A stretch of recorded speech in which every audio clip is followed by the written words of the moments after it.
Manson, the leader of a drug and murder cult, ordered the brutal slayings of actress Sharon Tate and the others in her Los Angeles home. One of Manson's executioners at the time included Charles Tex Watson. After about 2 weeks of taking these drugs and becoming just void of conscience, Manson said, hey, I want you to go out and kill these people, to go up to this place and kill everyone that is there. And he gave us the orders, the directions, even though we knew where we were going. He gave us all the directions of what to do after we got there and what not to do, and told the girls to write something witchy on the walls.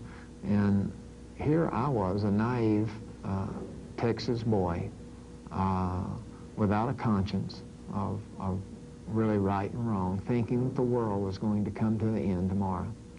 And going on this journey over to this house to kill whoever was in the house, not knowing how many people were there, who they were, what they looked like, whether they were men, women, didn't know anything about this. Going to this house very reluctantly. My conscience hadn't completely dwindled down to nothing at that time, but it was very close to it, because I didn't have enough to say, hey, I'm not going to do this. Individuals, they meant nothing to me. I didn't know the people. I was so high on speed that I understood what I was doing, but... Charles Tex Watson, the 20-year-old henchman of mass murderer Charles Manson. In 2 nights, Tex single-handedly snuffed out the lives of 7 people in what was the most heinous crime of the 20th century. And now, for the first time on national television, Tex Watson shares what happened the nights of the Tate LaBianca murders. The murders committed in August of 1969 by Charles Manson and his sick band of followers. What you may not realize about the murders is that the victims actually died at the hands of one man, not Charles Manson, but the man since called the executioner, 20-year-old Charles Tex Watson. And now, 21 years after the crimes, Charles Watson shares what really happened.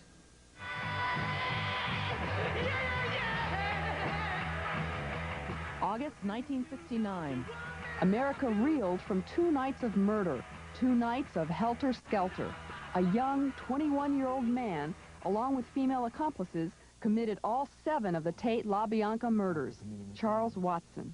The people at the time of the crimes were just blobs. They weren't individuals. They meant nothing to me. I didn't know the people.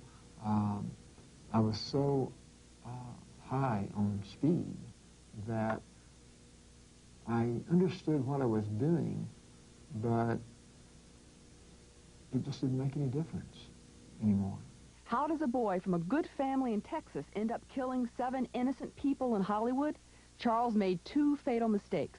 He got in with Charles Manson and his family and began taking large amounts of speed and hallucinogens. Did you believe Manson was Jesus Christ?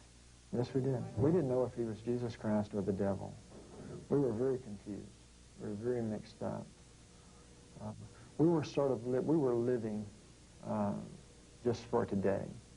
For tomorrow we died. We didn't know if there was even going to be a tomorrow. Watson and the other family members saw no future for themselves because Manson told them not to. In fact, he invented an entire theology that combined elements from the Beatles' White Album and the Book of Revelation. He told his followers that the world was about to erupt in chaotic race wars, which he thought was prophesied in the Beatles' song Helter Skelter.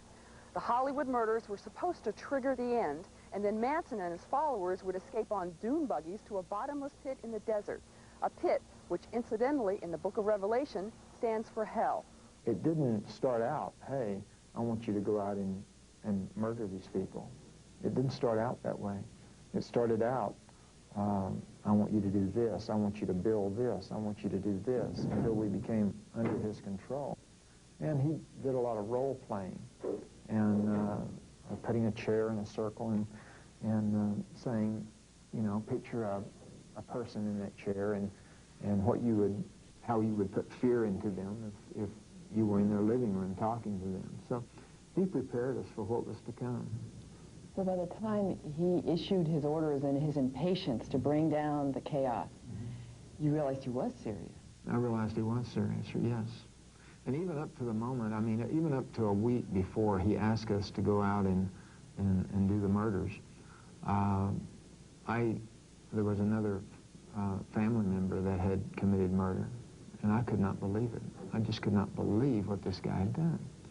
And I thought to myself, I said, hey, wow, how could he have done such a thing, you know? And here 2 weeks later, I was doing the same thing, only 7 times worse than he had done. One of the reasons Watson could do what had previously disgusted him was the influence of methamphetamine or speed. It's commonly called the drug of violence and is known to dull the conscience. He had been taking it steadily for 2 weeks. Manson said, hey, I want you to go out and kill these people, to go up to this place and kill everyone that is there. And he gave us the orders, the directions, even though we knew where we were going. He gave us all the directions of what to do after we got there and what not to do, and told the girls to write something witchy on the walls. I didn't think there was going to be any penalty for doing it if I did it. I didn't think that law meant anything anymore. I thought that the world was going to come to the end the next day and that I would never have to pay any consequences for what I did. So there we went, you know. In 2 nights, Charles Watson helped to kill 7 innocent people in some of the most brutal murders America has ever witnessed. The murderers stabbed their victims dozens of times in some cases, wrote messages on the walls in their blood, and left the unborn son of actress Sharon Tate to die in utero. 21 years later, as unbelievable as it may seem, the same man who committed those murders is a Christian. The police found him, and he has lived out 21 years of his life sentence in the California men's colony. But God also found him, the God Charles knew about in his youth in Copeville, Texas. He now has a measure of peace, even though he also has the memory of what he did. I hate what I've done. I hate having to be the person that have committed a crime that's so hideous. I hate that. Charles's family never gave up on him and continued to write letters encouraging him to give his life to God. He did that in a chapel service in 1975, and since then has come to realize the gravity of what he did. When I came to Christ, it was the first time that I really felt for the people that I had murdered. I had read the book Helter Skelter, and I read about some of the parents all getting in bed together and just crying themselves to sleep. And it began to hit me what I had done, but very lightly. A whole new stage of understanding came when a young Christian woman named Susan began to correspond with him and came to visit one day. Then she said, my mother was Rosemary LaBianca. And I just, you know, sort of, I just really didn't know how to take that. I said, you're kidding. And she said, no, I'm not kidding. And as I sat there, I just thought to myself, you know, and said, hey, I killed her mother and father, you know. And that was really hard to take. And she, you know, made me feel good. And I wasn't as emotional as I am now because I just, you know, it was just all so new. And it was something like I wanted to protect it. And I didn't want anyone to, you know, be able to hurt it or to step on it or to harm what had taken place. I think what Susan, the experience with Susan has done is to really teach me and show me and allow me to experience the grace and the love of God. I understood before she came to forgive me that I was loved by God, and I understood the love of God, and I loved God. But after she came and forgave me, I took on a whole new love for God because I experienced in even a more personal way God's love working through another. Exceptional life of this woman who conquered the unimaginable. She forgave and even befriended the man who murdered her mother and her stepfather. Please welcome to the 700 Club from Carpinteria, California, Susan LaBerge. Bless you. Thank you. Bless you. Where were you on that night when that terrible crime took place? When the crime took place, I was at home in my apartment in the Silver Lake area.